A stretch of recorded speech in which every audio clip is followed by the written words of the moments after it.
Hi, and welcome or welcome back to Remote Works Week.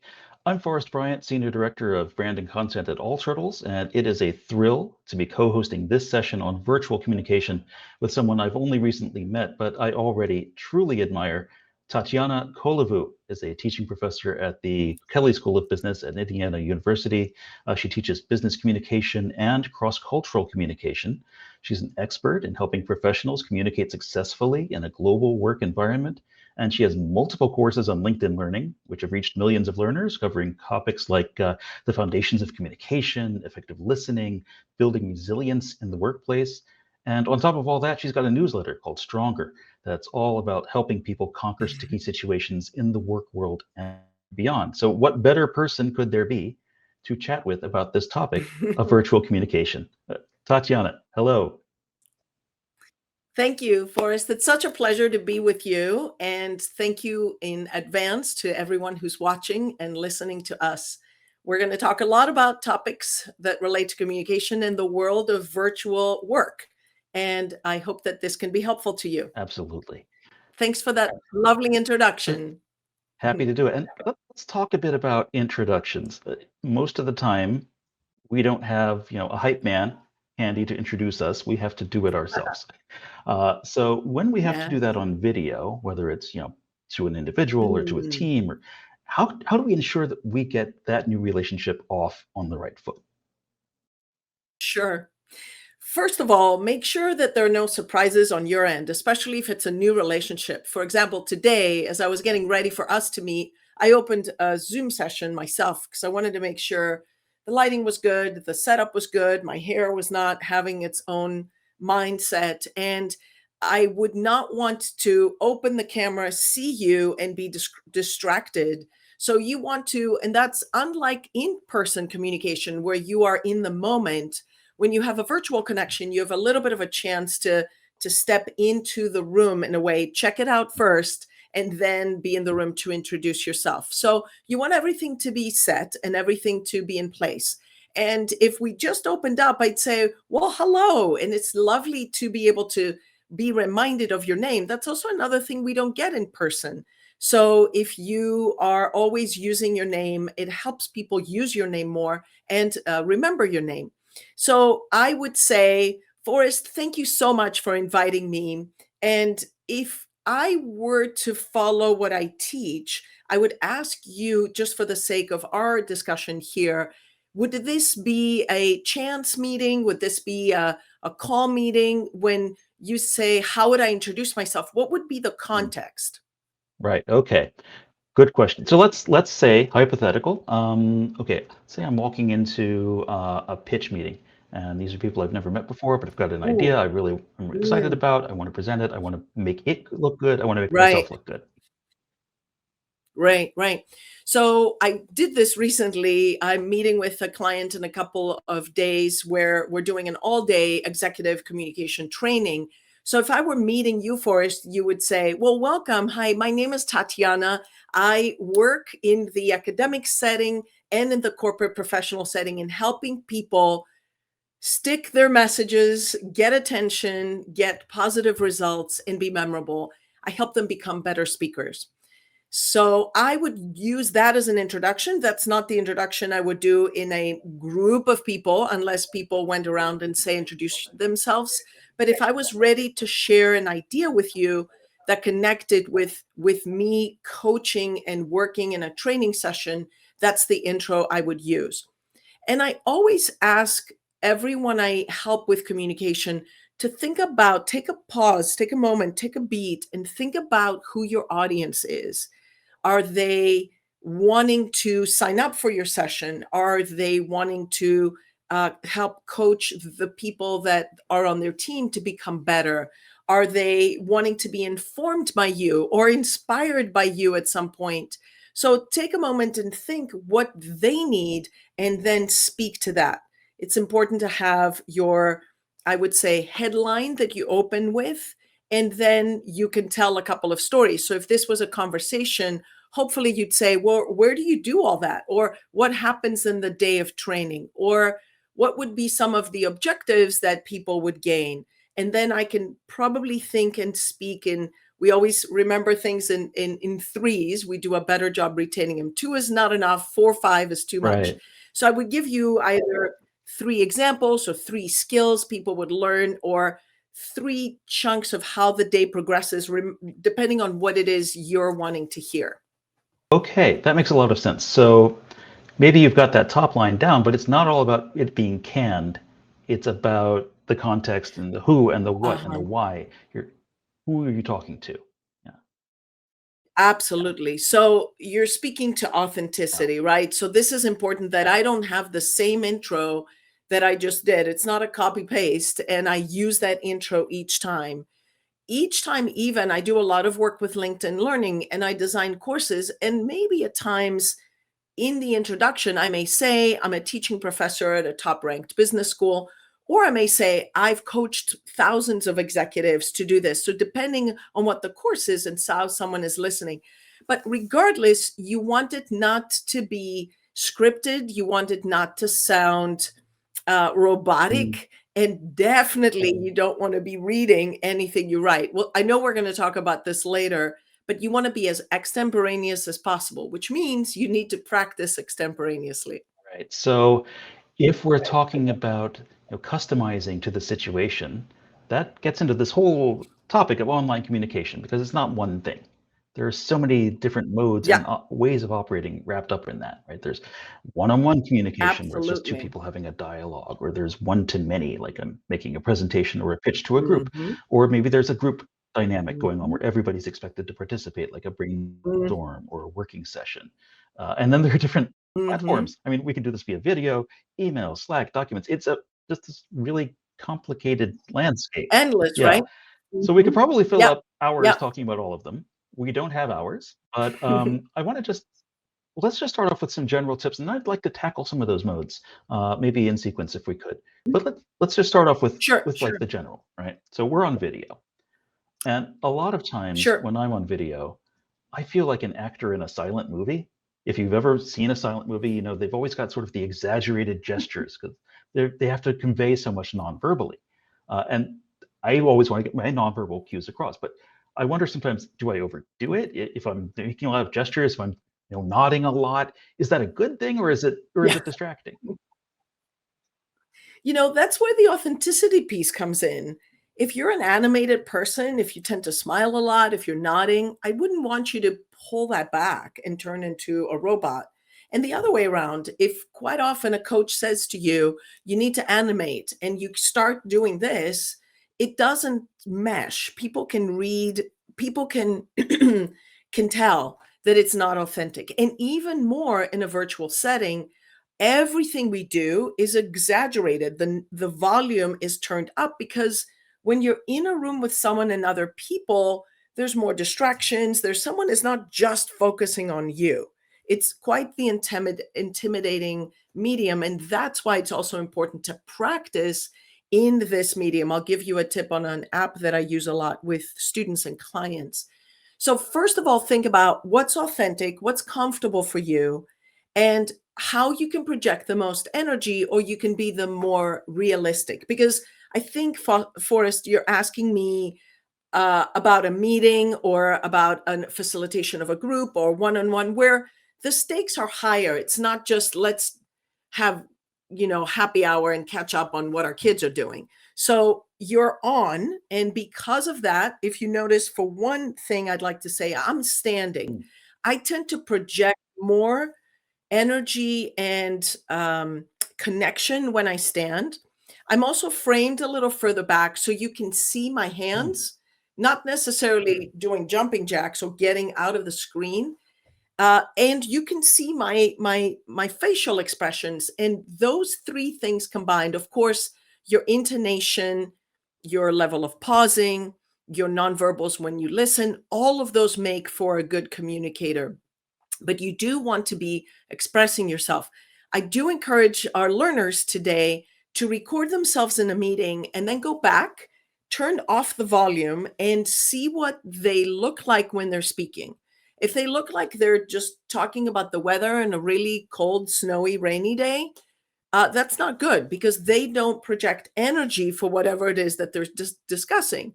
If they are distracting, maybe, the problem with standing is people that tend to Yeah. sway can be very encouraged to do that. So quite often I'll say, put a chair or a stool and put one of your feet there so you're not moving, and then frame yourself as you do that. So you need to practice in the best way that you have.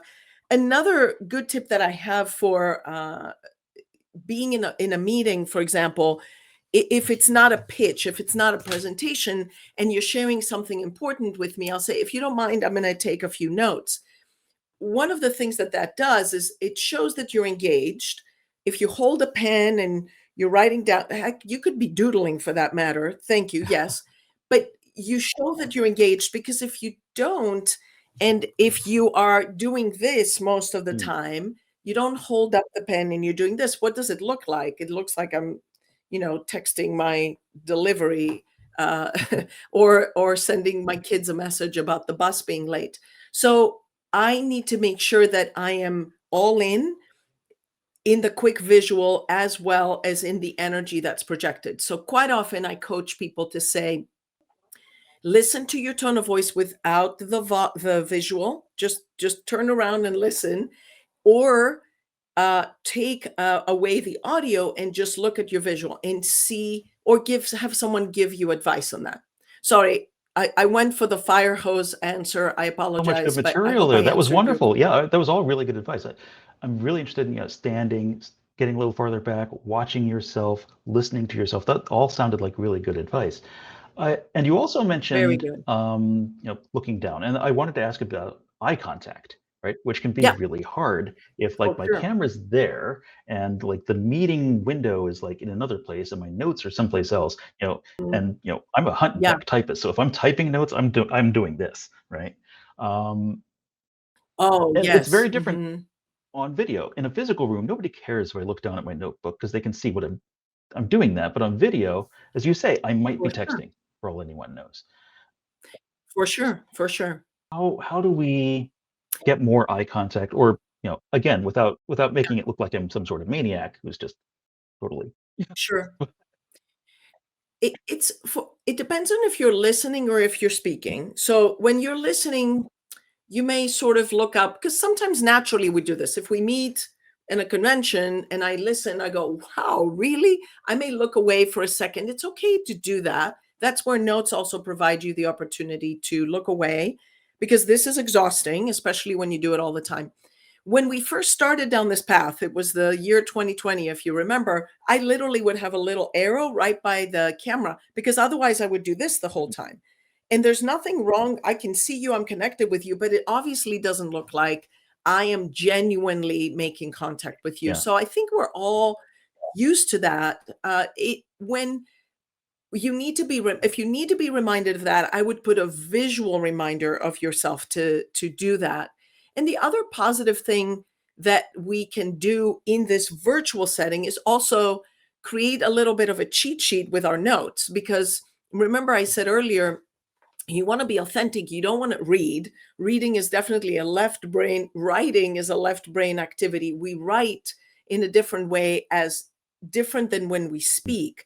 So if you want to say something, it's okay to just sit on your own and type it out and brainstorm it, design it, have your theme, have your structure, have your headline with your examples and your transitions and all of those good things that we coach people to do, but then start paring it down, and ended up in 4 by 6 cards. I even posted a few weeks ago. I was, talk about a crazy medium too. I was speaking from this room and I was being projected into a live audience in Greece, the country where I was presenting.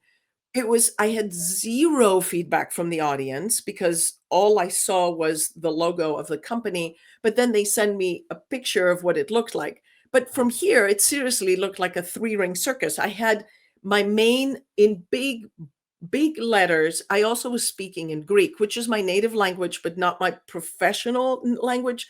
So I was so worried I would forget a word.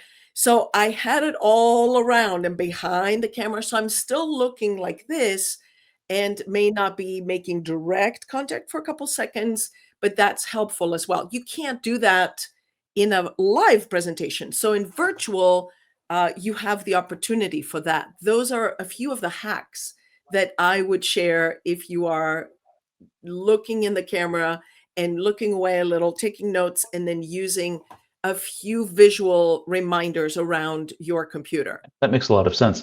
And some people go like Mhm. to the opposite extreme, and like not only Yeah. no eye contact, but they'll go camera off. Um, Maybe they're uncomfortable, whatever. But what do you Well, think of that? Yeah. well, first, I do want to say this. The other thing that people do is they write their script, and I've seen people do this, and they get a teleprompter app so it's running right underneath the camera, or they're reading, because I have graded a lot of presentations with MBA students and undergrads where we would do a conversation. Tell me a little bit about you. And they're reading, and I can tell not only is their tone of voice, their eye contact. So forget about, remember what I said, left brain, right brain. Right brain is expressive, emotional. Don't write out word for word.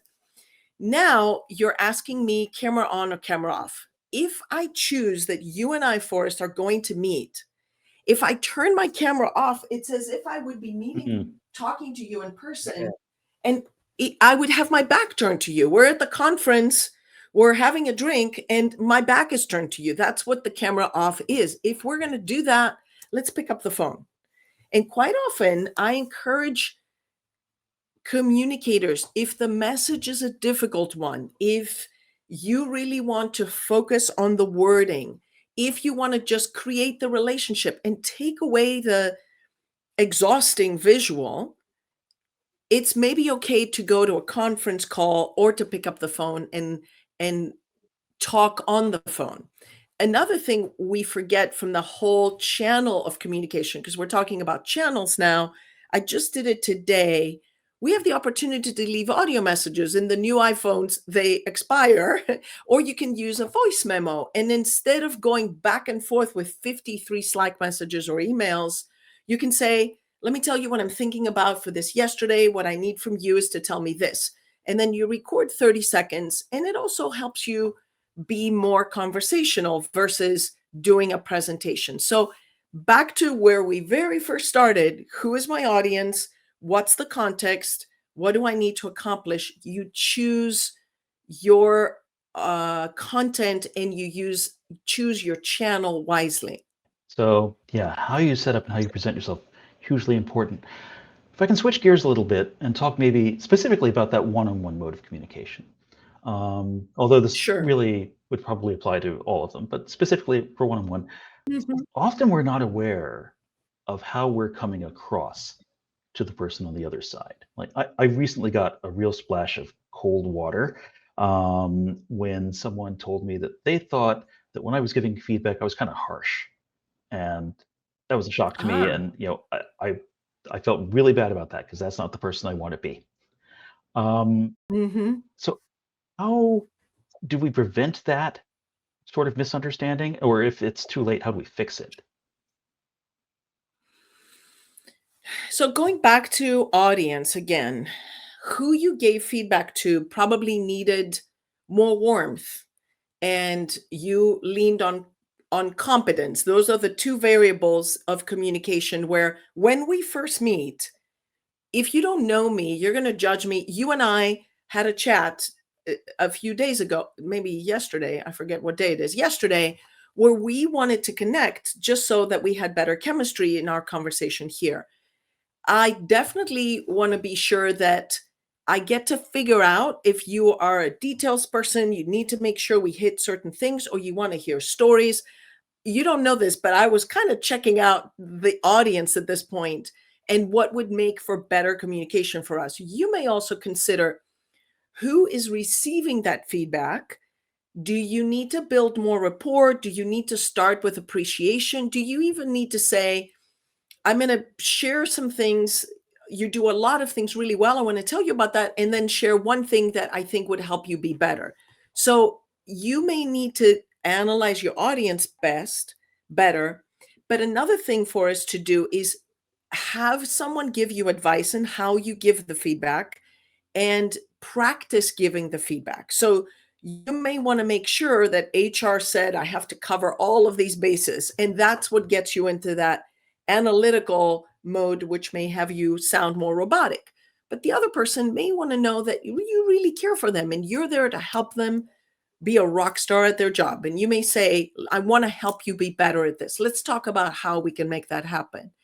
So record yourself, role play with colleagues, and also know who that audience is would probably be my review of my 3 points that I wanted to make. Good advice. I like that. And I guess we're talking a lot about empathy now too, as well.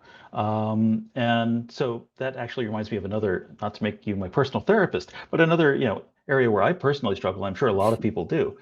Active listening, right? Want Ah, to listen, want to hear what's being said, but at the same time, half of my brain is thinking about, oh, how am I going to respond to this? What's the next question? And if you're doing that, I yeah, know you're not fully present, right? If you're thinking yeah, ahead and not listening to the person speaking.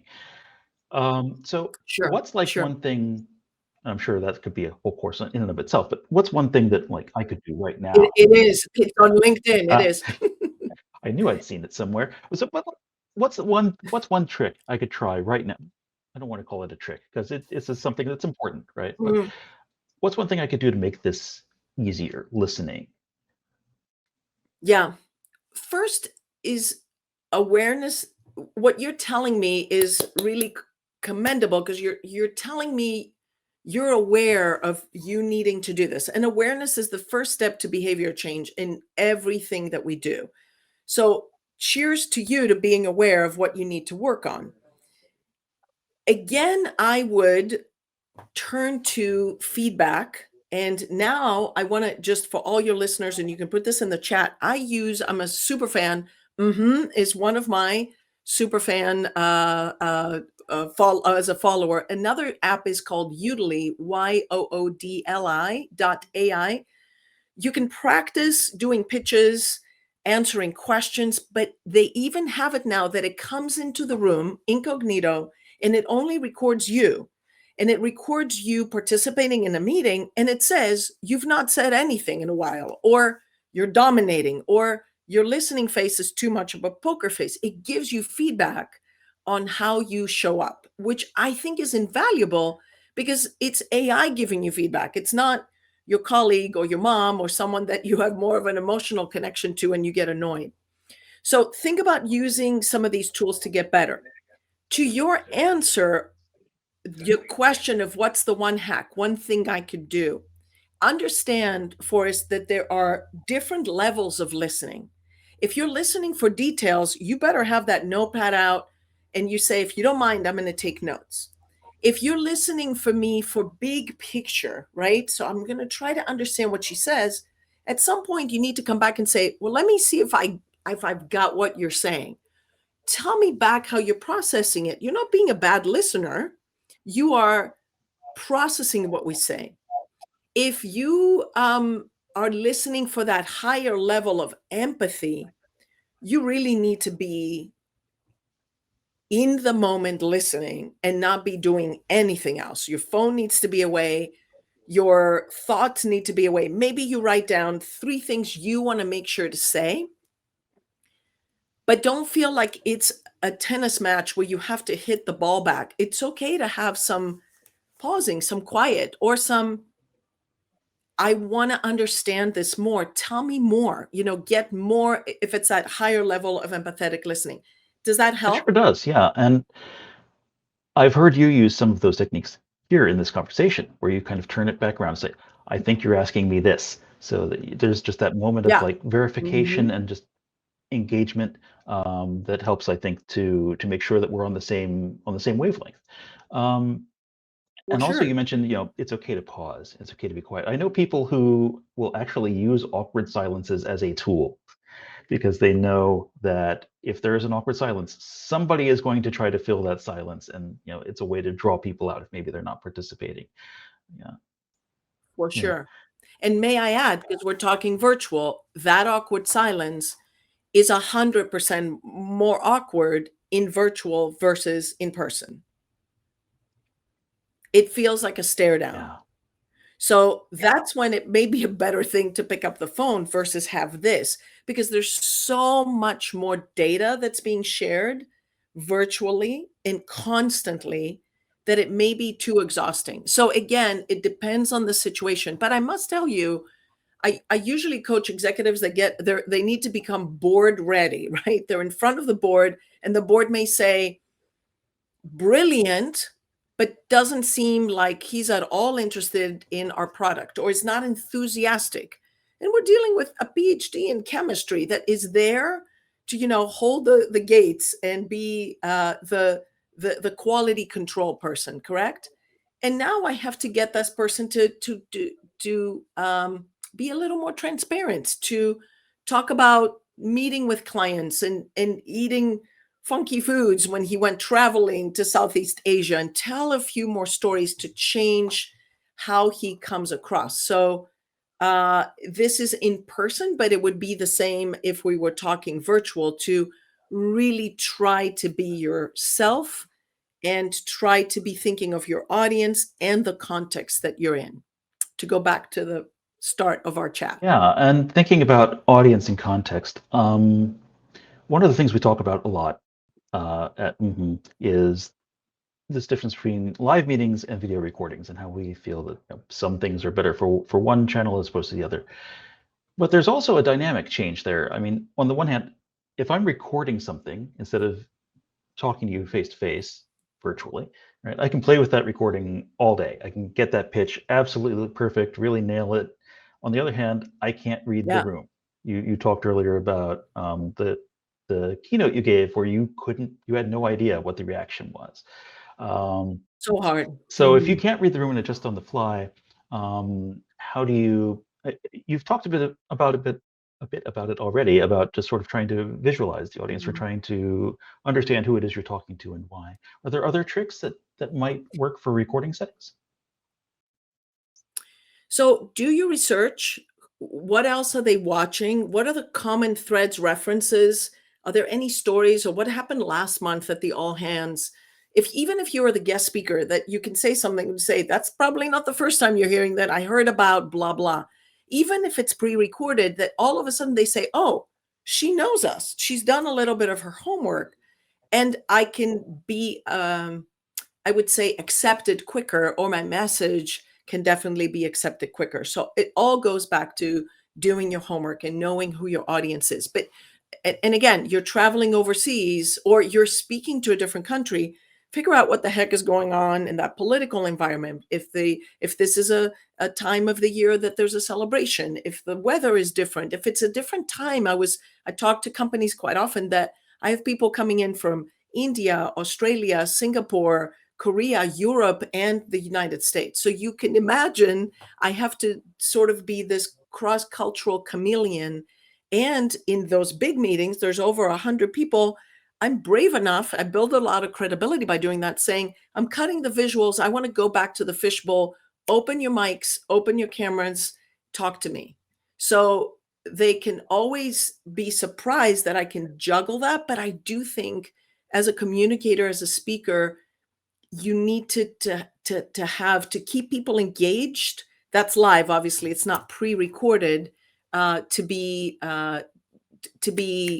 able to keep their attention. If it's pre-recorded, then you can play with it a little bit, but now you've got to do a lot more homework to make sure that it comes across authentic and transparent and energetic and just spot on. And you touched on something. We hadn't really gotten into cross-cultural communication at all, but a lot of remote Mhm. teams are just by definition crossing some sort of cultural or national barrier.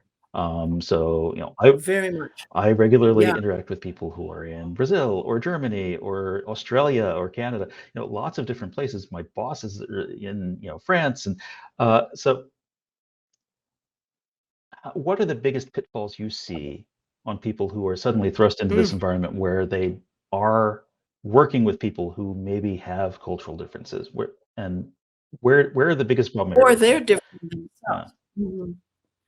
The pitfall is to say we're all human and we'll figure it out. That's the biggest mistake that I see people make, because there are differences and there are roadblocks you can hit right away. You may kick it off by saying, let's do an icebreaker. Disaster of an idea for a cross-cultural Uh-huh. group. That's a very much an American thing. During COVID, I created a course called Communicating Across Cultures Virtually. So if your learners are on LinkedIn, they should go check it out. It was that simple thing, like you can't read the room. You can't tell who is at a higher power position because they're sitting at the top of the table. You can't tell. Or you can't tell who is introducing themselves, who's in charge, or what is happening, which means you need to do your homework.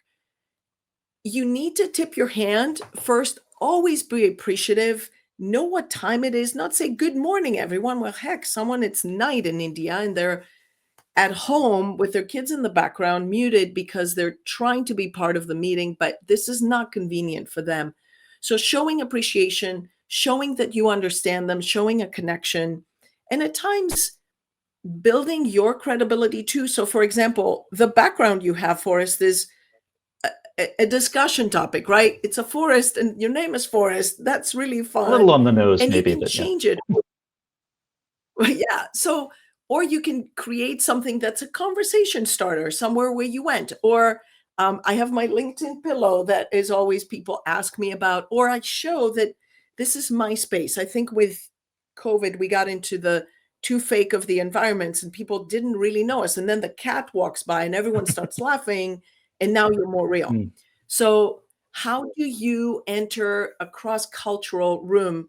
You better know exactly where people are coming from. So then I can say, Forrest, I heard about X that just happened. Tell me more about that. I'm excited. I'd love to taste this or see it or hear it or something like that. Yeah.